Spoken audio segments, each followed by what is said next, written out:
जीवन में आई हुई समस्याओं को हमने अगर सही ढंग से छुड़ा लिया तो हमें सुख का ही मार्ग मिलता है। अगर हम उसमें कुछ गड़बड़ या सही ढंग से उस समस्याओं का निवारण करने की नहीं सोची तो हमें दुख ही प्राप्त होगा। ये महात्मा बुद्ध ने अपने उपदेशों में कहा था। नमो बुद्धाय दोस्तों, बुद्ध पूर्णिमा की आपको हार्दिक बधाई। और हमारे इस बुद्धा 2.0 इस चैनल पर आपका स्वागत है और आपका अभिनंदन है। तो दोस्तों, आज हम महात्मा बुद्ध की उनका व्यक्तिमत्व क्या था, उनका व्यक्तित्व क्या था, वो कैसे दिखते थे, उनका शरीर कैसा था, इसके बारे में आज हम इस वीडियो में बात करेंगे। पिछले वीडियो में हमने उनका महापरिनिर्वाण का वीडियो बनाया था। उसके बाद आज बुद्ध पूर्णिमा होने के कारण हम उनका व्यक्तित्व क्या है यह जानते हैं। तो दोस्तों, वीडियो को लाइक और चैनल को सब्सक्राइब करके बेल आइकन प्रेस कर देना ताकि हमारे ऐसे ही बुद्ध के उपदेश वाले वीडियो आप तक सबसे पहले पहुंच सके।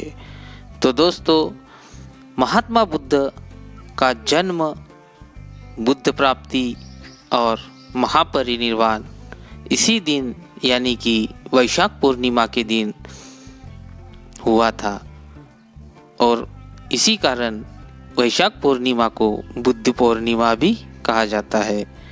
हमें वर्णन में जो भी मिलता है, महात्मा बुद्ध के जितने भी वर्णन मिलते हैं उसमें यही बात होता है कि तथागत का एक सुंदर शरीर वाला था।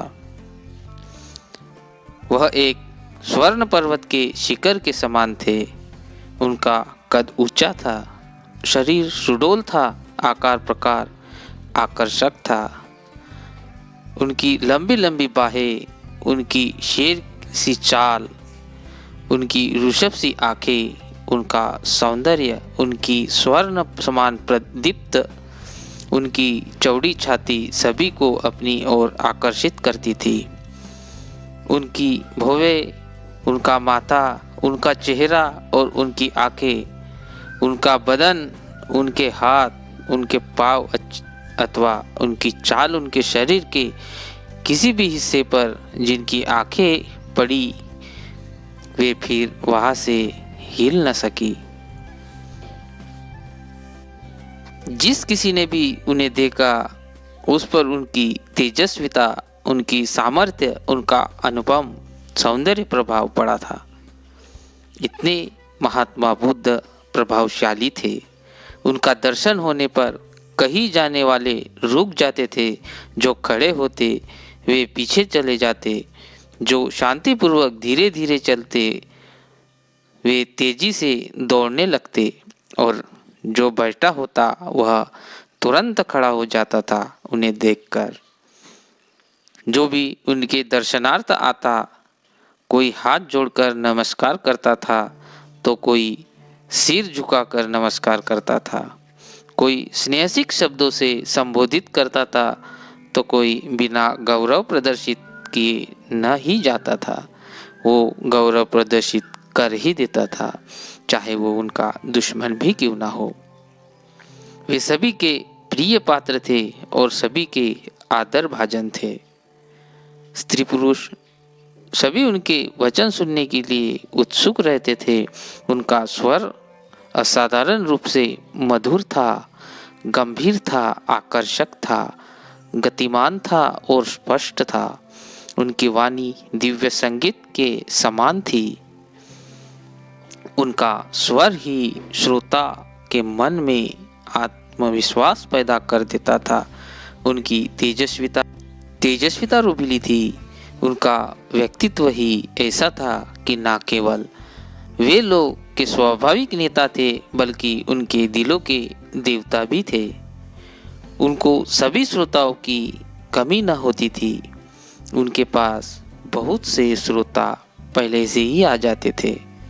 यह बात विशेष महत्व की नहीं थी कि वे क्या करते थे, वे कुछ भी कहे, सुनने वाले की भावनाएं बदल जाती थी और उनकी इच्छा शक्ति, उनकी प्रबल इच्छा शक्ति के सामने झुकती ही थी।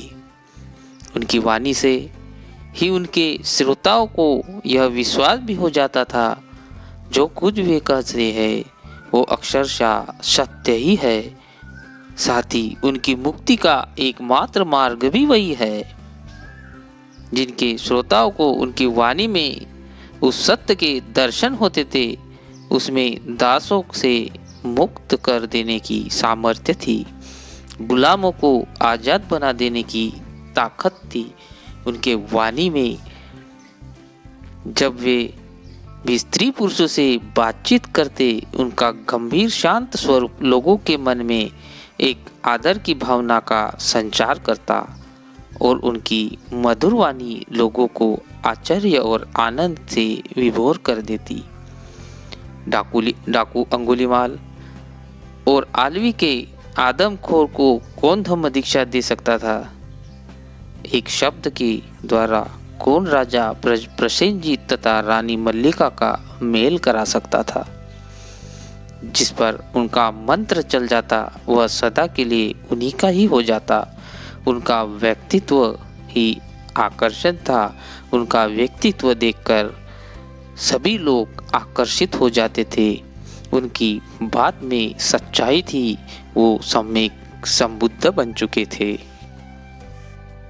तो दोस्तों, आज का ये वीडियो हमने महात्मा बुद्ध के व्यक्तित्व पर ही बनाया है, इनके उपदेश को लेकर नहीं बनाया, क्योंकि आज बुद्धि पूर्णिमा है और बुद्ध पूर्णिमा के दिन हमें हमारे विहार में जाना पड़ता है। इसलिए हम आज थोड़ा छोटा ही वीडियो बना दे रहे हैं। तो दोस्तों, अगर आपको ये वीडियो और ये महात्मा बुद्ध की व्यक्तित्व वाली जानकारी, वो कैसे दिखते थे, ये जानकारी आपको अच्छी लगी हो तो नीचे कमेंट बॉक्स में ज़रूर बता देना।